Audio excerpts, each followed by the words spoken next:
Anytime the local community ever had a problem, they always held a meeting. And the most recent problem in the village was the current spate of antisocial behaviour. Trees getting broke and windows around the town getting damaged. The problem was the town hall was being renovated, so there was nowhere to have a meeting apart from the boxing club. So the Lord Mayor called in to ask Bobo if they could use the hall on Thursday evening for the meeting. Bobo was always busy instructing boxers in the ring, showing them a few little moves and combinations. The Lord Mayor approached the ringside and began to flow into the situation, throwing a flurry of combinations, jabs and right hooks and an uppercut. Bobo looked over at the Lord Mayor from the corner and he said, "Put down those fists before you hurt yourself." Then he laughed and jumped over under the ropes. In front of the Lord Mayor, who looked straight into his eyes, and he said, "Well, Bobo, what do you think? Huh? Have I still got it?" "Got what?" Bobo replied. "The eye of the tiger," the mayor replied. Bobo looked very closely into the mayor's eyes and proceeded to walk slowly around his back and whispered in his other ear, "Well, I'd say if you do have it, maybe you should give it back. One-eyed tigers could be a danger to the community." They both had a good laugh, and Bobo caught his breath and he said, "What can I do for you, Lord Mayor?" "Well, Bobo, the thing is, the people respect you as a coach and as a leader in the community, and I need to ask a favour." "Sure thing," said Bobo. "I'd like to call a meeting here at the club on Thursday evening, and I was hoping you could be the chairman, on that night." Bobo called out to the boys in the ring and asked them to put some of the things away for the day. And then he brought the Lord Mayor into his little office. They both took a seat, and Bobo looked over and said, "So, what's the problem?" "Well, Bobo, since the rats and the troubles, the police won't come into the district anymore, and we as a community have had to maintain law and order ourselves. Last week in the village, we've had 3 people beaten up, 25 trees damaged, almost every window in the school broke, 4 homes destroyed, 5 shops broken into, and paint bombs thrown over the church windows. It's coming from the outside, I think, outside the area, not people in the area, but I think what we need to do is put a stop to it right away." "What makes you think that the trouble's coming from outside the village?" Bobo asked. "Well, a few of the men coming out of McGuire's last Friday night had spotted a gang who, on the roof of the school hall, were standing with a petrol bomb. And they chased them right away and caught one of them who they, let's say, squeezed some of the information out of."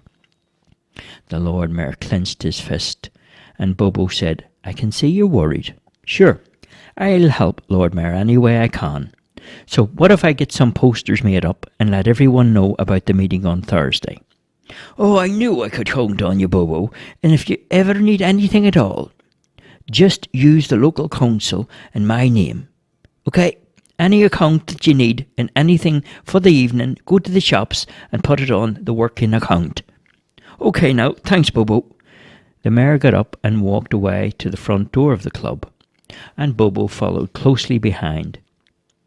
After he locked up the club for the evening, he made his way to Charlie's house, where he continued to knock the front door. "Hello, Bobo? I thought I heard somebody knocking." Bobo put his hands on his head. "Well, come on then, don't just stand there like a statue, Charlie. I got some spare change and I thought maybe we could go to the movies this evening." In the rush to get out the front door, Charlie almost busted his head on the window frame. A few seconds later he emerged at the pavement rubbing his head. Bobo took a close look at the bump on his sore head and he said, "Oh, Charlie, I think we better save off, put the movies away until that bump's healed. So until then, I'll tell you what we'll do. We'll make some posters I've got a wee job we have to do before Thursday." Charlie's smile disappeared from his face and he said, "What kind of posters? And how many are we going to do?" "Enough to put up around the village so everyone can see them," said Bobo. "Is this a job we're going to get paid for, Bobo?" Bobo looked at him and said, "Charlie, sometimes, we do special things for the community for nothing, for free. We have to give up our own time to do that. And Charlie, this is one of those special times." And he patted him on the back. After a little silence, Charlie said, Sure, I get it. I think, Charlie, I think I do. So, what are we going to do?" "Well, I think I'll show you when we get there. We have to make the community aware of some things that are happening. I'm proud of you, Charlie." "Oh, well, that's fine, Bobo, but what about the movies?" "I'll tell you what, after the meeting on Thursday, I'll bring you to the movie of your choice. How's that?" "Oh, great, Bobo. Can we go and see Bombay? I've always wanted to see that movie, and it's on in the flick at the Vic." "Who's Bombay?" Bobo asked. Charlie said, Bombay? You don't know? Well, you're going to love it, Bobo. It's a cartoon all about this cute little reindeer who finds lots of friends and has a great big adventure in a forest." Bobo shook his head and he said, "Charlie, I always knew there was a place in the world for people like Bombay and me and you." All that evening, Bobo and Charlie worked on the notices about the meeting on Thursday evening at the boxing club. On Thursday evening, the community had gathered inside the boxing club.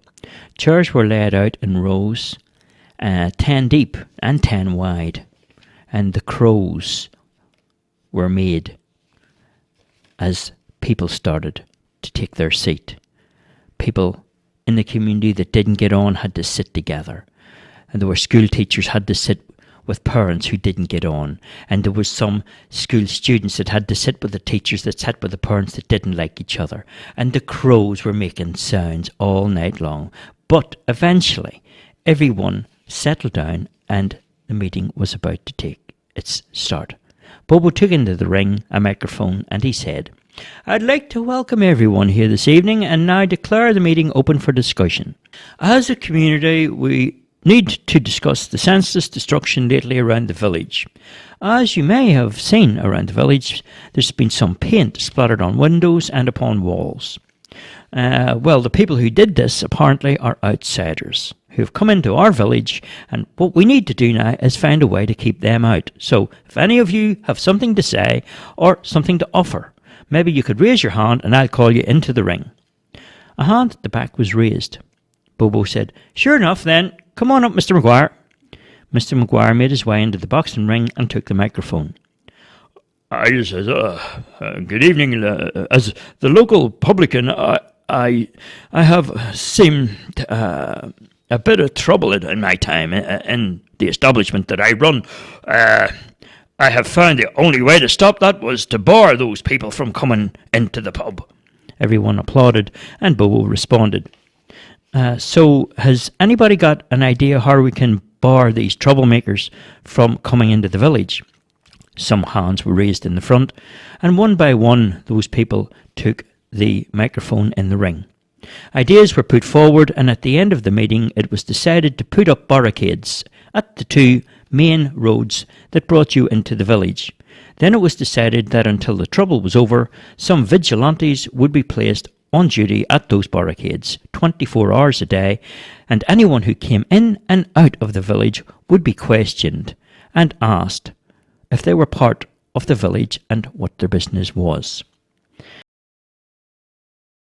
The building of the barricades began the very next morning. People brought out old furniture, planks of wood. Some concrete slabs were brought, and some people even donated a few unwanted rusty old cars. Barricades were built and erected, and on Friday night the first roster of volunteers were placed on guard duty.